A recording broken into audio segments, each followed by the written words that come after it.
Nang ipinahayag ni Jesus na dumating na ang revival, ipinapahayag niya ang mabuting balitang ito.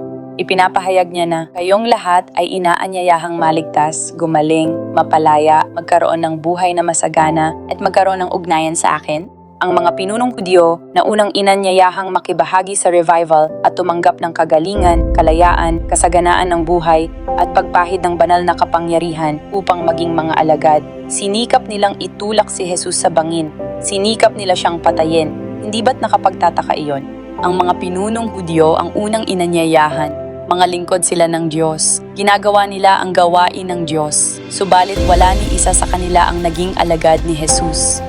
Ito ang sinasabi ng Diyos sa kasalukuyang revival. Ang mga original na panauhing inanyayahan ay hindi dumalo, ngunit hindi ko tatanggapin na ang aking tahanan ay walang laman. Hindi ko hahayaang ang mga stadium na inihanda ko para sa revival ay manatiling bakante.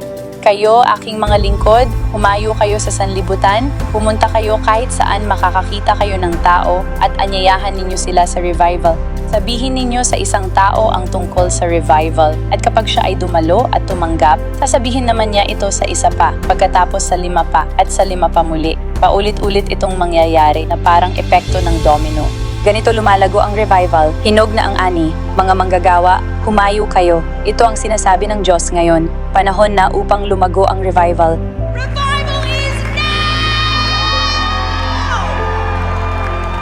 Dalhin ninyo ang kasabikang iyan sa inyong mga puso. Ang revival ay ngayon na araw-araw.